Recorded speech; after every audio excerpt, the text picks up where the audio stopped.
some of our Shark Bite Red. It's one of a few beers that's made at all 4 Pizza Port locations.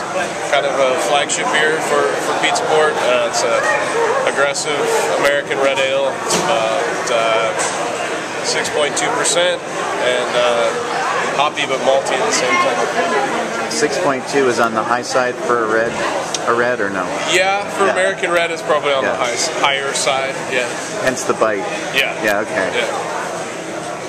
So the aroma's got some dark crystal malt aromas and a little bit of American hop. Beer's made with Cascade and Centennial hops, so get a little of that in the aroma. Cool.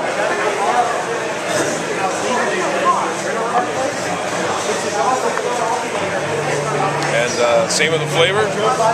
We get some dark malt or dark crystal malt, not quite like chocolate or roasted, but kind of deeper caramel malt flavor. And Shark Bite, a nice big bite of Centennial hops, and a little bit in the aroma. So it's a nice balance of both worlds of you know, some crystal malt and some pretty firm hops. So yeah, I really love. Dry, but it still has a little bit of the hop flavor. It's called Revelations. It's a Belgian style golden ale. It's kind of like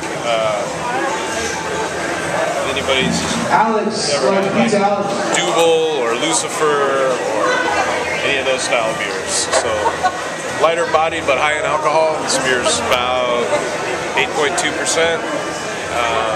So what's the thing with everybody naming their Belgian beers after, like, you know, religious names? Honestly, and stuff? with this, we couldn't think of a name. The beer was on tap forever before it actually had a name. Because the Trappist monks were making beer in Belgium. I don't know. I guess you know, maybe that's where it came from. I honestly don't remember where the name Revelations came from, or why we decided that was a good name at the time.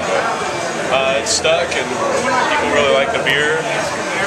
So yeah, we keep making it. It's kind of become, of our Belgians, probably our most popular. Yeah. So yeah, it's has a little bit of a slight bread aroma with some spiciness and fruitiness that comes from the yeast that's used, the Belgian style yeast.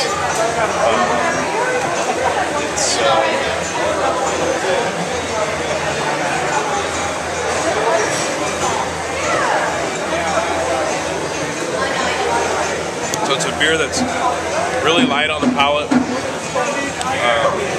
and has similar taste as the aroma. It's kind of bready, kind of soft, has just enough hops in it to not be sweet. They're not overpowering. It's not like you get a big hop flavor. They're there and they complement the it's a very simple beer and recipe, but complex, delicate flavor. Simple beer recipe compared to lots of the other. One hop addition, and you know, there's some wheat malt in that beer. Yeah. There's mostly Pilsner malt for the base malt, and not much else. And we let the yeast do the rest. Really nice, yeah. Thanks. Really nice balance. Yeah. It's really clean beer, soft and misleading because it doesn't drink heavy or strong, but it is. And this one we call it I-5 Brown Ale. I-5 because we're near I-5, and a friend of ours who came down to make the beer with us from Oakshire Brewing up in Eugene, Oregon. Oh. They're right near the I-5 as well. Oh, okay. So something that connects the two of us. Another beer that we just couldn't figure out a good name for. It's a big imperial brown. Towards the American side, meaning it's going to have American hops and kind of that hoppier nose and backbone hop flavor, but a lot of brown ale tastes and aromas. How did you decide that this beer would be the collaboration? We were just kind of bouncing around ideas and wanted to make something a little different that neither of us had made before. And it just sounded kind of fun. A big dark beer, but it wasn't real thick and it wasn't too hard to drink.